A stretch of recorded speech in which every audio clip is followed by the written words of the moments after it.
हे दोस्तों, यो हेल्प में आपका स्वागत है। दोस्तों इस वीडियो में हम देखने वाले हैं कि ministry of defence, government of India, ministry of defence के अंतर्गत कुछ वैकेंसी आई हुई है। ठीक है, तो इस ग्रुप सी की जो वैकेंसी आई हुई है, ठीक है, तो इस वीडियो में हम ग्रुप सी की वैकेंसी जो कि मिनिस्ट्री ऑफ डिफेंस के अंतर्गत है उसके बारे में हम देखने वाले हैं। ठीक है दोस्तों, वीडियो शुरू करने से पहले मैं बता दूं, अगर चैनल अभी तक सब्सक्राइब नहीं किया है तो चैनल सब्सक्राइब जरूर करें, उसके बाद बेल आइकन पर क्लिक करें। ठीक है, इससे ये होगा कि जब भी हम कोई नया वीडियो बनाएंगे तो उसकी नोटिफिकेशन जो है वो आपको मिल जाएगी। ठीक है दोस्तों, तो शुरू करते हैं। ठीक है, मिनिस्ट्री ऑफ डिफेंस के अंतर्गत ग्रुप सी की वैकेंसी जो आई हुई है, ठीक है, तो ये ग्रुप सी की जो है वो पोस्ट है, बहुत सारी आई हुई है। हम देख लेते हैं इसमें कौन कौन सी पोस्ट आई हुई है। ठीक है, वैकेंसी डिटेल के बारे में देख लेते हैं। सबसे पहली बात मैं बता दूं कि इसमें 7th पे स्केल जो है इसमें लागू हो चुका है, तो जो भी सैलरी आपकी स्टार्टिंग से बनेगी वो 7वें वेतन के अनुसार ही बनेगी। ठीक है, इसमें सबसे पहली पोस्ट की अगर हम बात कर ले तो इसमें है ट्रेड्समैन स्किल्ड। ठीक है, यहाँ पे ध्यान देना, ट्रेड्समैन स्किल्ड की बात हम कर रहे हैं। ठीक है, तो स्किल्ड आपके पास होना चाहिए क्या, एक अप्रेंटिस सर्टिफिकेट होना चाहिए, आप 10वीं पास हो, इसके लिए योग्यता जो रहेगी आप 10वीं पास होने चाहिए, प्लस आपके पास इन ट्रेड्स पर जो है वो अप्रेंटिस सर्टिफिकेट होना चाहिए। जैसे इसमें दिया है मैकेनिस्ट हो गया, शिपराइट, रिगर, इलेक्ट्रिकल फिटर, ठीक है, पेंटर और वेल्डर, इसमें आपके पास अप्रेंटिस का सर्टिफिकेट होना चाहिए प्लस 10वीं पास होना चाहिए। ठीक है, इसके पे स्केल की बात करें तो 19,900 से 63,200 वाला पे स्केल लगेगा। ठीक है, तो मिनिमम इसमें 20,000 से ऊपर इसमें आपकी जो है वो सैलरी बनेगी। ठीक है, और इसमें अपन वैकेंसी की बात कर ले तो टोटल वैकेंसी इसमें दी गई, मैकेनिस्ट की 6 है, शिपराइटर की 2, रिगर की 5, इलेक्ट्रिकल फिटर की 1, पेंटर की 3, ठीक है, वेल्डर की 3। तो आपके पास क्या होना चाहिए, 10th की मार्कशीट होना चाहिए आपके पास, प्लस आपके पास अप्रेंटिस का सर्टिफिकेट होना चाहिए। उसके बाद हम ट्रेड्समैन की बात करते हैं। ये विदाउट स्किल्ड है, ये ट्रेड्समैन स्किल्ड नहीं, विदाउट स्किल्ड है। ठीक है, तो ट्रेड्समैन इसके लिए आपकी जो एजुकेशन क्वालिफिकेशन है वो आप 10वीं पास होना चाहिए। ठीक है, इसमें टोटल जो पदों की संख्या वो जो है वो 50 है। टोटल वैकेंसी इसमें क्या है, कितनी है, 50 पे स्केल लगेगा 18,000 से 56,900 वाला, तो इसमें करीबन आपके 19 से 20,000 जो है वो आपकी सैलरी बनेगी। टोटल सीट इसमें कितनी है, 50। ठीक है, अब अगले हम चलते हैं नॉन इंडस्ट्रियल पोस्ट की तरफ चलते हैं। मल्टीटास्किंग स्टाफ की लगभग 7 सीट है। ठीक है, सिविलियन मोटर ड्राइवर की जो है वो 15 सीट है। मल्टीटास्किंग स्टाफ की भी लगभग 18 से 20,000 सैलरी बनेगी, और सिविलियन मोटर ड्राइवर की वही 20 से 21,000 जो है वो सैलरी बनेगी। ठीक है, MTS स्टाफ की 7 सीट है, सिविलियन मोटर ड्राइवर की जो है वो 15 सीट खाली। इस तरह से काफी अच्छी सीट दी गई है। ठीक है, बार बार मैं बता रहा हूं कि इसमें 7th पे स्केल लागू होगा। ठीक है, जो भी सैलरी आपकी स्टार्टिंग से पर मंथ से जो बनेगी वो 7वें वेतन के अनुसार ही बनेगी। ठीक है, इंजन ड्राइवर की बात करते हैं। इंजन ड्राइवर में थोड़ी सी सैलरी बहुत ज्यादा है। ठीक है, इंजन ड्राइवर ग्रेड 2 स्टीम और मोटर, ठीक है, इंजन ड्राइवर, और उसके बाद टोपास, फायरमैन। ठीक है, इसमें अगर हम सैलरी की बात करें इंजन ड्राइवर ग्रेड 2 में तो 29,200 से 92,300 वाले इसमें पे स्केल लगेगा। तो इसमें कम से कम आपकी सैलरी जो बनेगी 30 से 32,000 इसमें आपकी सैलरी बनेगी। इंजन ड्राइवर में लगभग 26 से 28,000, टोपास में वही 19,000, फायरमैन में भी 19 से 20,000 सैलरी बनेगी। ठीक है, इंजन ड्राइवर में जो टोटल सीट है वो है 1 सीट है। ठीक है, और दूसरा इंजन ये ग्रेड 2 में 1 सीट है, इंजन ड्राइवर की 2 सीट है, टोपास की 1 सीट है, फायरमैन की 1 सीट है। इस तरह से इतनी सारी सीट खाली हुई है।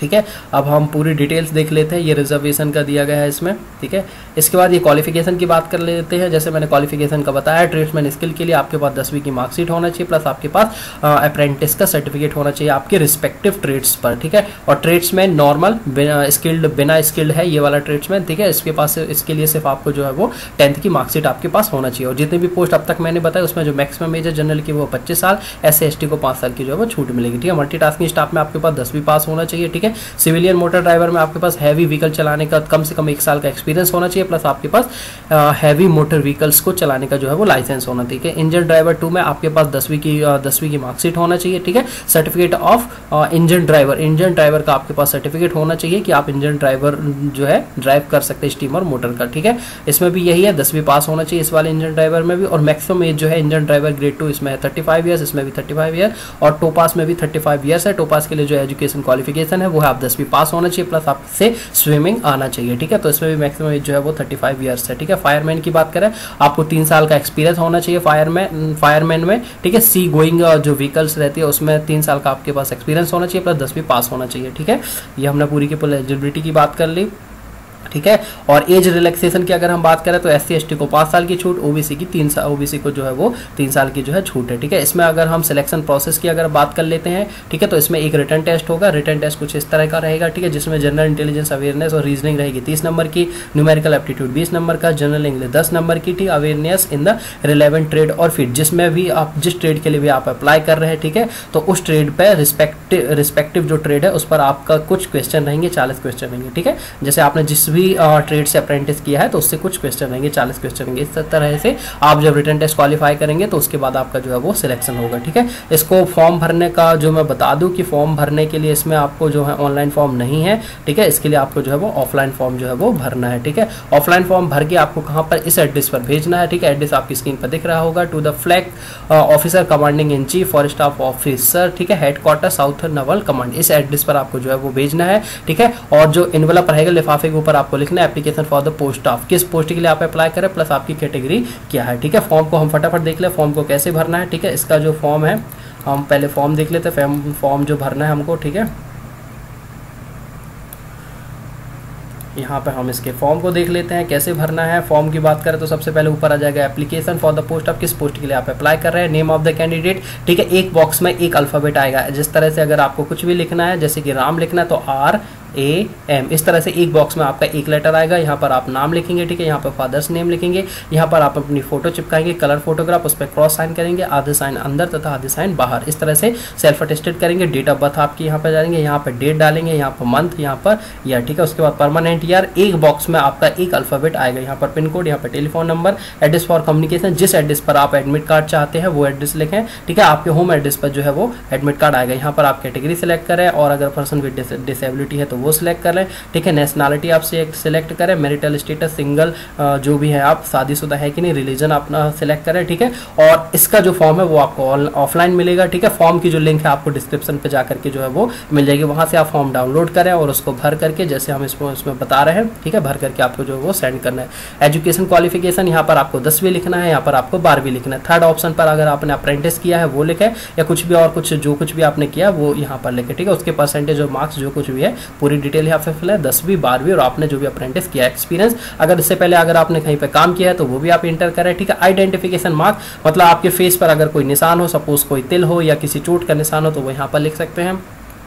फॉर एग्जाम्पल आपके माथे पर तिल है तो आप लिख सकते हैं कि मोल ऑन माई फोरहेड, इस तरह से आप तिल के बारे में लिख सकते हैं। कोई भी एक पहचान चिन्ह जो आपके फेस पर दिखे, ठीक है, तो वो लिख सकते हैं। यहाँ पर आप डेट डालेंगे और प्लेस जगह का नाम लिखेंगे, यहाँ पर आप सिग्नेचर करेंगे, ठीक है। इनक्लोजर, इस फॉर्म को भरने के बाद आपको क्या क्या भेजना है, आपको 10वीं की मार्कशीट, आपको 12वीं की मार्कशीट अगर किया हुआ है, उसके बाद आपने अप्रेंटिस सर्टिफिकेट जो है, ठीक है, वो अपना caste certificate, SC ST OBC जो भी है, इन तीनों चारों की जितनी भी है इनकी फोटोकॉपी जो है उसको आप साइन करके सेल्फ अटेस्टेड करके जो है आपको सेंड करना है। प्लस इस फॉर्म के साथ आपको एक लिफाफा भी सेंड करना है जिसके ऊपर आपका एड्रेस लिखा रहेगा, ठीक है। उस लिफाफे में आपका एड्रेस लिखा रहेगा, प्लस उसमें 45 रुपीज़ 4-5, ठीक है, 45 रुपए की जो है उसमें टिकट चिपकी होना चाहिए ताकि आपके होम एड्रेस पर एडमिट कार्ड आ सके, ठीक है। क्या क्या भेजना है, इस फॉर्म को पूरा भरना है, 10वीं 12वीं और जो कुछ भी आपने अप्रेंटिस सर्टिफिकेट किया है प्लस कास्ट सर्टिफिकेट, इन तीनों की फोटोकॉपी में आप साइन करके, ठीक है, उसमें आपको जो है वो सेंड करना है। फोटो लगाना ना भूलें इस पर, ठीक है। एक इस फॉर्म पर फोटो भी लगा करके भेजा और एक अपना एड्रेस लिखा हुआ जो एनवलप है उसको भी भेजे, ठीक है। और इस जॉब से संबंधित कुछ किताबें हैं वो भी डिस्क्रिप्शन पे दी गई हैं, ठीक है। इस संबंधित कुछ किताबें हैं वो भी आप देख लें, ठीक है। और ये इसका जो पूरा ऑनलाइन एप्लीकेशन फॉर्म है जो आप जब आप यहाँ पर जाएंगे, ठीक है, मोबाइल स्क्रीन में इस तरह से दिख रहा होगा, ऊपर ट्रायंगल टाइप का होगा, वहाँ पर जब आप क्लिक करेंगे तो डिस्क्रिप्शन खुल जाएगा। डिस्क्रिप्शन खुलने के बाद कुछ किताबों के नाम है, प्लस ऑनलाइन तो नहीं है इसका, ठीक है, ऑफलाइन एप्लीकेशन फॉर्म है। उस लिंक पर जब आप जाकर जो है वो क्लिक करेंगे तो आपका फॉर्म खुल जाएगा, ठीक है। उस फॉर्म को भर करके आपको जो है सेंड करना है, ठीक है। फॉर्म जो आपका ये है फॉर्म जो है वो करीबन 21 दिनों के भीतर जो है आपके जो एड्रेस दिया गया है उस एड्रेस पर जो है पहुंच जाना चाहिए, ठीक है दोस्तों। तो मिलते हैं अगले वीडियो में, थैंक यू सो मच।